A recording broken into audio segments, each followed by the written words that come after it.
Hello and welcome. National Express has been around for over 50 years and it's hard to imagine life without seeing a white National Express coach on one of Britain's motorways. So how did the iconic National Express come about? How was it formed? Well, watch this video and I will do my very best to explain it all to you. Now, I suppose if you're going to be thorough, you could say the origins of National Express go all the way back to 1640. And no, I don't mean 20 to 5, I mean 1640 the year. No, I'm not joking. 1640 was the earliest recorded time that stage services had been tried with a number of routes connecting London to all the major towns within a 40-mile radius of London. And later that century, another service was inaugurated between London and Exeter, this one taking no less than 10 days to cover the 175-mile journey. There you were, and you was thinking Trathens was an old company. Now you must remember, in addition to being horse-drawn, the road network at the time was pretty much non-existent. What we would class today as a bridleway is probably what they would have classed as a road in those days. However, with the advent of travel by road improvements came. Even as early as 1706, where the 200-mile journey between London and York could now be completed in the short space of 4 days. With the coming of the motor vehicle, things changed dramatically. Now, we've looked in recent videos at both Shearings and Wallace Arnold and their early charabanc tours that were run to places like Scotland and the Yorkshire coast. So it was clear that these early pioneers of motor charabancs realised their potential. Among the earliest of pioneers, though, in 1910, was a company called Chapman's of Eastbourne, who were offering 6-day tours to North Wales using a 22-seat Dennis charabanc. This proved so successful that Chapman's added a 21-day tour to John O'Groats to their programme. And this really was the start of the motor coach becoming dominant and would see the birth of companies such as Elliott's, which was Royal Blue of Bournemouth, and W.C. Standerwick of Blackpool, as well as companies like Wallace Arnold and Shearings, as I mentioned previously. After World War I, things such as more reliable vehicles and pneumatic tyres, as well as better suspension systems on coaches, meant that coach travel or charabanc travel was even more popular. Coupled to the fact as well, there were an awful lot of former war service vehicles that were now available on the open market. Suddenly, anybody who was anybody could buy a commercial vehicle and turn it into a charabanc or a coach and use it on a service. Indeed, there was so much competition that operators feared that only the strongest would survive, and to help ensure their own future, a number of operators formed a pool under the name of London and Coastal Motor Coach Services. This move led operators in other parts of the country to take similar action, and by the end of the decade several such pools were in existence. However, one of the problems that faced operators running coach services into London was the lack of a suitable terminal facility and the attitude of the Metropolitan Police, who were very objectionable in any form of picking up and setting down in central London. And anyone who's driven a coach into central London within the last 5 or 6 years would probably say that it's not really changed an awful lot. Only now it's not the Metropolitan Police, it's TfL. So to overcome this problem, London Coastal Coaches opened a coach station in Lupus Street on the 1st of April 1928. However, within a month, the number of daily departures had grown to over 200, and the Lupus Street terminal was soon outgrown, and a search was made for larger premises. This was eventually found in Buckingham Palace Road, not far from Victoria Railway Station, and after the new buildings were erected, the new site, which was to become Victoria Coach Station, was opened on the 10th of March 1932. Again, after the Second World War, coach travel boomed, this being a more reasonably priced option than the railways. In 1948, the Tilling Group of operators was nationalised, which brought their coaches and the numerous bus operating concerns under government control. However, this had little effect on the day-to-day running of the coaches and the express services, as there was very little coordination between these operators, all of whom retain their own individual management. Now, throwing into the mix the fact that there was also the BET group who were operating express and coach services, as well as some of the municipal fleets and privately owned coach operators who were also running their own express services, as well as the operators from north of the border in Scotland who were running their own services. In all fairness, it was all rather chaotic. On the 1st of January 1969, the National Bus Company was formed, and this not only included the operations of the Tilling Group, but also those of the BET Federation. BET standing for British Electric Traction. Now, the National Bus Company soon found itself in the situation with many of its subsidiaries in direct competition with each other, where the former BET Group had been running in competition with the former Tilling Group companies. And as you can imagine, for all this to be going on within the same company was wasteful in terms of vehicles and staff, and in some cases it was certainly non-profitable. Although very little changed in the first year, National Bus Company were actually monitoring and looking at the situation. As with the sheer amount of work involved, it was obvious that this wouldn't be an overnight thing. And after a lot of consideration, it was decided at MBC headquarters that the only way this could be effectively done was to bring in a separate management team. And this would result in the creation of the Central Activities Group on the 1st of April 1972. The Central Activities Group would assume responsibility for all the various leisure products of the National Bus Company, which of course would encompass express and coach tours. It would also be their responsibility to create a profitable operation of a national network of express coach services, tours and inclusive holidays in Britain and Europe. Now, one of the first things that they came up with was that they needed to gain public awareness of the National Bus Company's coaching activities. And this was agreed that the only way they could do this was with a new corporate livery. And this livery would be applied to all of the National Bus Company subsidiaries' coaches. To help achieve this, they brought in a design consultancy. Now, why oh why do companies, travel companies, bus companies, even rail companies now, find it necessary to bring in design consultancies when a lot of time the brand is an established brand anyway?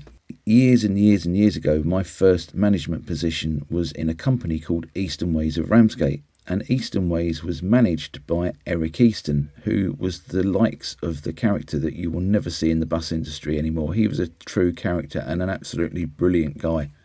And we had many conversations about changing the image of Eastern Ways buses, only hypothetically, of course. And Eric's argument always came back to the same thing, that Heinz baked beans and Kellogg's cornflakes are instantly recognisable, and they've not changed their look for nearly 100 years. And in a lot of cases, but certainly not all of them, I admit, a lot of these design consultancies don't seem to understand this brand loyalty. And this was highlighted by the fact that this particular design consultancy wanted to paint all of the express coaches in a bright yellow livery. So National Express could have been totally different to the one we've got now. It could have been running canary yellow coaches instead of white coaches. Now, the reason the yellow was rejected by the National Bus Company was the fact that they felt that it could be confused with the livery used on the well-known national building contractor Wimpy. So this resulted in the design consultancy going back to the drawing board. With that then, they then suggested an all-over white colour scheme. They felt that this would be distinctive, tasteful and instantly recognisable, and this was immediately accepted by the National Bus Company. However, even then things weren't quite straightforward, because they had to find out what shade of white, yes, I'm not kidding you, the coaches were going to be painted in. Further digging by the National Bus Company found out that there were 38 different shades of white already in use amongst their subsidiaries. To help convey this new fresh image, they decided to apply the words national in red and blue lettering on the side of the vehicles. And this would be accompanied by the now famous National Bus Company's double N symbol. Now, at this point, the powers that be thought it was wise to have the National Bus Company fleet name followed by the double N symbol. However, the first coach to be painted was a Bristol RELH, which was owned by Eastern Counties Omnibus Company. And on seeing that the double N logo at the end of the fleet name almost disappeared off the back of the coach, they decided to change it so the double N logo was in front of the national fleet name. So the company now had a corporate look, but it still needed a coordinated network of express routes. Towards the end of 1972, London Coastal Coaches, who, remember, their main function had been the owning and operating of Victoria Coach Station, was renamed National Travel NBC Limited, and the headquarters of the new company remained at Coastal Chambers in Victoria Coach Station, which coincidentally was now shared with the Central Activities Group. A decision was made to completely revamp and update Victoria Coach Station, and work on this started in 1973 with the provision of a roof over the previously open section of the station, which covered bays 14 to 22 at its northern end. It was also decided to delegate the day-to-day running and responsibilities of the new network to 5 regional national travel coach managers. And during 1973, this would see the setup of 5 regional companies under the National Travel title, these being National Travel North East Limited, which was to have its headquarters in Liver's Edge in West Yorkshire, which from the 1st of January 1974 assumed control of the coach operations of Hebble Motor Services and Sheffield United Tours. National Travel North West, which was based in Chawton Street in Manchester, was created on the 6th of February, and this was to take over the North Western Road Car Company Limited. Now, since March 1972, North Western Road Car Company had purely been an express and coach operator. National Travel North West Limited was created by renaming what was left of North Western. Later on, National Travel North West would move to Ribble's headquarters at Preston, and the Ribble subsidiaries of WC Standerwick and Scout would become fully owned subsidiaries of North Western. National Travel South West was created on the 11th of February 1974 by renaming Black and White Motorways Limited and joining it up with Greenslades and Shamrock and Rambler. The headquarters of the South West Division was at St Margaret's in Cheltenham. In January 1974, National Travel South East was formed, with its offices being in Catford, and this took charge of London Coastal Coaches, Timpsons, Tillings and Samuelsons. The 5th and final one of these newly created companies was National Travel Midlands Limited, which was created on the 7th of December 1973 and was renamed from South Midland Motor Services Limited. Its registered office was in Digbeth in Birmingham, and this company differed from the other 4 operating subsidiaries in owning no vehicles or licences when it was originally formed. However, within a very short time, negotiations were in hand for the purchase of the licences and vehicles of 2 major West Midlands independent coach operators, Don Everall Travel of Wolverhampton and Worthington Motor Tours of Birmingham, who were both acquired in January 1974, and this gave National Travel Midlands Limited a fleet and operations. With a fair proportion of coaches now in the National Coach white livery, it was decided that the next step should be to bring all of this attention to the public, and this would result in a massive publicity campaign, both locally and nationally, and including the press and on television. This publicity was headed by a cartoon drawing of a coach, which was affectionately known as Willie White Coach. Sounds a little bit rude, doesn't it? Rude or not, it was quite a success, and people started to associate themselves with this gimmick.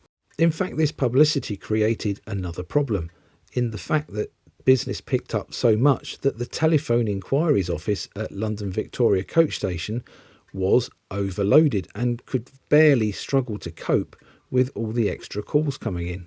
It was decided to look for somewhere else to place the call centre, and accommodation was found in the East Kent Road Car Company Limited travel office in Ramsgate, where the operation could now be housed. This resulted in all incoming telephone calls to the advertised London number being channelled to Ramsgate under the automatic call distribution system. That's a nice little nod to my hometown of Ramsgate, isn't it?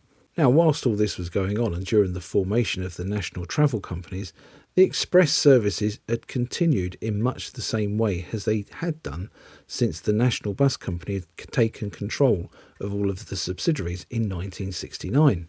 And although the Central Activities Group had set up the national travel companies, there were plans already being made to adopt a number of brands, such as National Express, National Charter, and National Holidays, to differentiate between the various natures of these particular coaching activities. Now, none of these would be operators in their own right. Their function would be the coordination, the marketing and the publicity of each of their own activities. All of the licensing for the vehicles ownership and the licensing for the routes would remain in the hands of each of the National Bus Company's subsidiary who operated that particular service. Around this time, National Travel undertook a huge renumbering scheme to place all of their express routes into one single numbering scheme. And interestingly, another link to Ramsgate, service 001 was Ramsgate to London. The summer 1975 timetable brought with it a few changes in service revisions, including some which operated to destinations outside Britain. And some of these were quite interesting. There was a new service from Newcastle upon Tyne to Rome and one from Liverpool to Lourdes in France. However, these weren't actually operated, despite the fact they actually gained licenses for these services. Business was starting to really pick up for National Express, and their service network covered the entire country, and it was continually being monitored by the management to establish new travel patterns, which could then satisfy any new demands. When formed, the coach fleet had been a bit of a mismatch, with often elderly coaches that had been ordered by the subsidiaries prior to the formation of the National Bus Company. However, by the mid-1970s, these coaches were being updated and replaced at quite a rapid rate, and the standard of comfort afforded to passengers was continually improving. And that is where we will leave this particular story for now.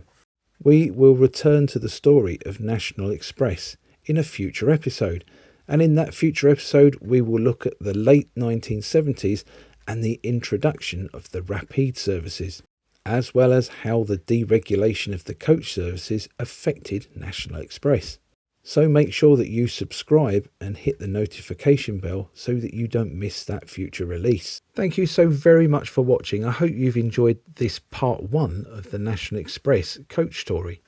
As you can imagine, it is quite an in-depth story, isn't it? And I didn't want to overdo it by making a massively long video with everybody nodding off. So we'll split it into several parts. So if you did enjoy this video, please like and share it because it helps the channel grow. And by watching this video, you're helping Old Preserved Buses, which is amazing, isn't it? And that's because every penny raised by YouTube goes to the upkeep and continued restoration of the buses in the Southern Counties Omnibus Collection. And I'm sure if the buses could talk, they would thank you from the bottom of their oily hearts. But they can't because they are buses. Once again, thanks very much for watching. Bye for now.